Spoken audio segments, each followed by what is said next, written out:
हाँ तो दोस्तों करते हैं शुरुआत। आज का हमारा टॉपिक है गिव्स ड्यूहेम इक्वेशन। ठीक है, चलिए देख लेते हैं इसकी डेफिनेशन। अच्छा, it is defined as the relation between chemical potential and the amount of component in the system. ठीक है, अब देखो सबसे पहला टर्म जो हमारे पास आया वो है केमिकल पोटेंशियल। ठीक है, केमिकल पोटेंशियल क्या चीज़ है? ठीक है, केमिकल पोटेंशियल। ठीक है, इसे हम डिटेल में डिस्कस करेंगे अगले लेक्चर्स में। ठीक है, अभी बस इतना देख लीजिए केमिकल पोटेंशियल होता क्या है। ठीक है, केमिकल पोटेंशियल क्या है? इसे हम बोलते हैं पार्शियल मोलर फ्री एनर्जी। ठीक है, ये क्या है? पार्शियल मोलर फ्री एनर्जी है। अब फ्री एनर्जी है तो इसका मतलब क्या होगा, कैसे डिफाइन होगी? जी से डिफाइंड होगी। तो इसे हम लिख सकते हैं वेट, और इसे डिनोट किया जाएगा जी आई के ऊपर बार से, और दूसरा इसका डिनोशन है, डिनोट करते हैं हम इसे म्यू आई। ठीक है, बस इतनी चीज़ हमें अभी समझनी है पार्शियल जो केमिकल पोटेंशियल के बारे में। ठीक है, जो हमारा इसके पार्शियल मोलर फ्री एनर्जी है। ठीक, अब दूसरा टर्म इसमें आता है amount of component in the system. ठीक है, जिसका सीधा मतलब किससे है? नंबर ऑफ मोल्स, यानी कि जो उसमें जो कंपोनेंट्स हैं उनके नंबर ऑफ मोल्स है। N1 है, N2 है, N3 है। ठीक है, टू सो ऑन।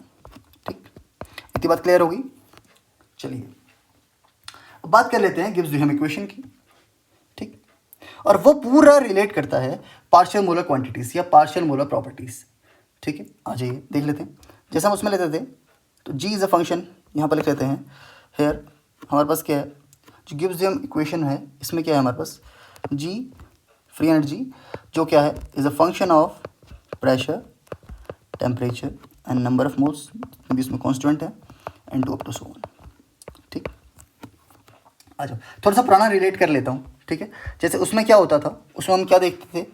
एक्स जो हमारे पास कोई भी थर्मोडायनामिक प्रॉपर्टी है वही it is a function of किसका था? सेम फंक्शन है, पी का है, टेम्परेचर का, टी का है, N1 N2 N3 का है, अप टू सो ऑन। ठीक, अब देखो वहाँ पर हम क्या करते थे? डी एक्स हमने निकाला था, d x is equals to del x over del P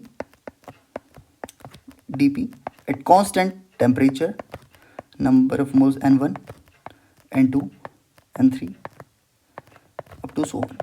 ठीक, प्लस दूसरा टर्म इसमें हो गया d x over d t at constant pressure N1 N2 so on. और तीसरा टर्म हो गया हमारे पास इसमें D x over D N1। ठीक है, डी N1 कॉन्स्टेंट क्या हो गया यहाँ पर? प्रेशर कॉन्स्टेंट है, टेम्परेचर कॉन्स्टेंट है, N1 यहाँ पर आ गया तो N2 और N3 हमारे पास क्या है? कॉन्स्टेंट्स हैं। ठीक है, अरे वेट यहाँ पर नहीं आ गया। ठीक है, ब्रैकेट जी। ठीक, plus del x over del N2 क्या कांस्टेंट है? प्रेशर कांस्टेंट है, टेम्परेचर कांस्टेंट है, N1 कांस्टेंट है एंड N3 कांस्टेंट है, और यहाँ पर DN2। अगर हम N3 की बात कर लेते हैं तो del x over del N3 over DN3 into constant क्या? प्रेशर कांस्टेंट है, टेम्परेचर कांस्टेंट है, N1 कांस्टेंट है, N2 कांस्टेंट है, टू सो ऑन। ठीक है, ये सब चीज़ हमने उसमें देखी थी। ठीक, और ध्यान से देखना एट कांस्टेंट टेम्परेचर और प्रेशर पे क्या होता था? At constant temperature and pressure dt और dp, dp is equals to 0 and dt is equals to 0। तो अगर dp और dt 0 है यानी कि कांस्टेंट होगा तो ये तो कांस्टेंट ही हो जाएगा, 0 ही हो जाएगा इनका डिफरेंशियल। तो देखो ये वाला टर्म 0 हो जाएगा। ठीक है, और ये dt वाला टर्म 0 हो जाएगा। तो हमारे पास क्या मिलेगा? dx is equals to del x over del N1 dN1। Constant क्या होगा? प्रेशर कांस्टेंट है, टेम्परेचर कांस्टेंट है, N2 N3 to so on. Plus दूसरा टर्म हमें मिलेगा dx over del N2 dN2, pressure constant, temperature constant, N1 constant, N2 पर आ गया है तो N3 कांस्टेंट, और टू सो ऑन। ठीक, और ये जो क्वांटिटी हमें मिली थी, ठीक है, इतनी सी, ठीक है, इन क्वांटिटीज को हमने क्या बोला था? Partial molar quantities for one component. ठीक है, एक कंपोनेंट के लिए ये हो गई थी और दूसरे कंपोनेंट के लिए ये हो गई थी, और इन्हें हमने डिफाइन किया कैसे था?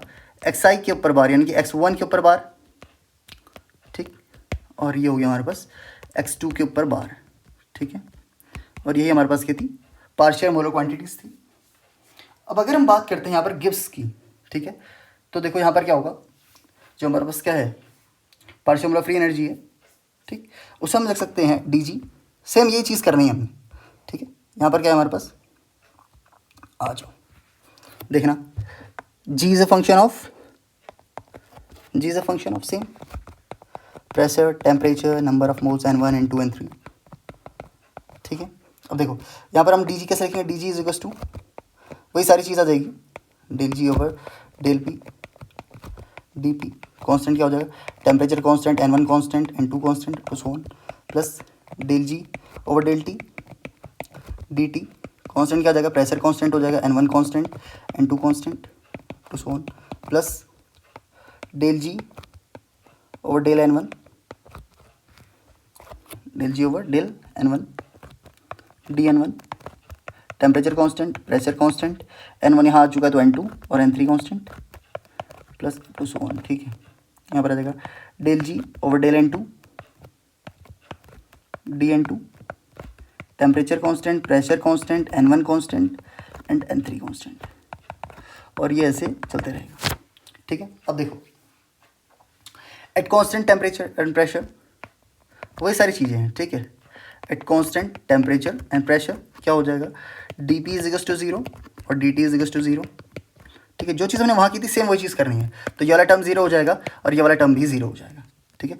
तो हम लिख सकते हैं d ji is equal to del ji over del N1 into d N1, constant क्या हो गया, temperature constant, pressure constant, N2 constant, N3 constant, ठीक है, प्लस डेल जी over del N2 d N2, pressure constant, temperature constant, N1 constant और N3 constant, तो सो on, ठीक।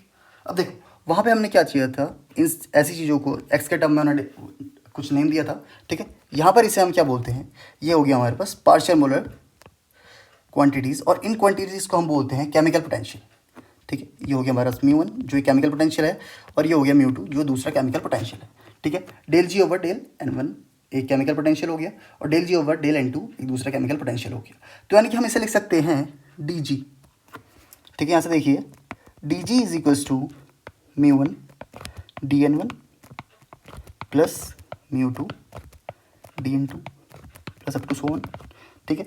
ये हमारी एक इक्वेशन हो गई, ठीक है। इतनी बात क्लियर हो गई, आ जाइए। अब देखो अब हमें क्या करना है, आ जाओ, ठीक है। अब अब हम क्या करते हैं, इसे इंटीग्रेट करते हैं, ऑन इंटीग्रेटिंग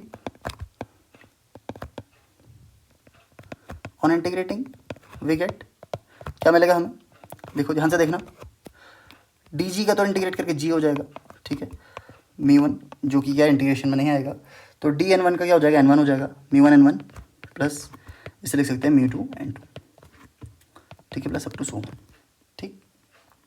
आ जाइए अब देखो अगर हम इसका क्या करते हैं, ऑन कंप्लीट डिफरेंशिएशन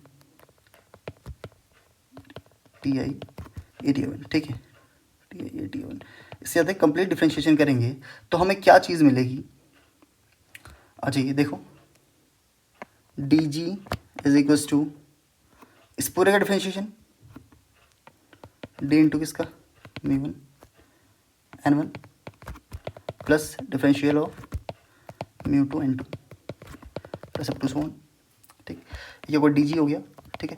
यहाँ पे क्या प्रोडक्ट रूल लगेगा, यानी कि पहले M1 को कॉन्स्टेंट, μ1 कॉन्स्टेंट हो गया, तो ये होगा डी N1 प्लस दूसरा टर्म हो गया इसका μ2 डी N2, ठीक है। और इसका डिफरेंशियल ऐसे लिख लेता हूँ दूसरे कलर चेंज करके, ठीक है, प्लस इसको कैसे लिखेंगे हम, नहीं ये कुछ गलत लिख दिया, ठीक है, यहाँ पर N1 ही आएगा, ये N1 के रिस्पेक्ट में हो रहा है, ठीक है।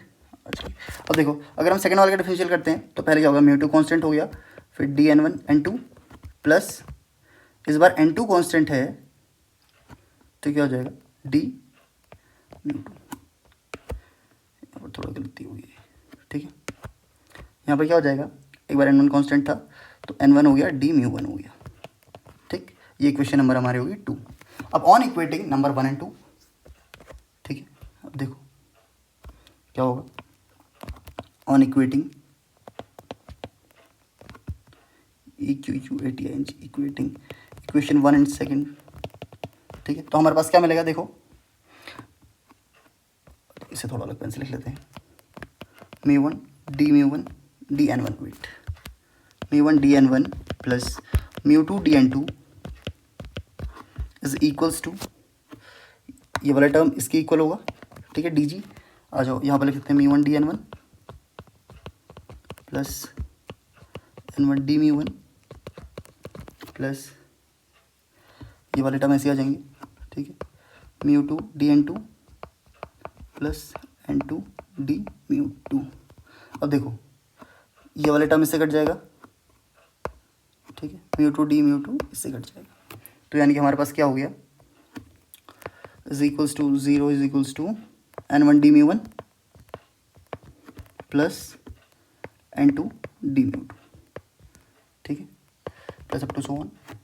अब देखो इसे हम कैसे लिख सकते हैं, ठीक है, इसे हम ऐसे लिख सकते हैं, sigma ni dμi is equals to 0, और इसे ही हम क्या बोलते हैं, यही हमारी क्या है, गिब्स दी होम इक्वेशन है। इसे ही हम बोलते हैं Gibbs Gibbs the home equation.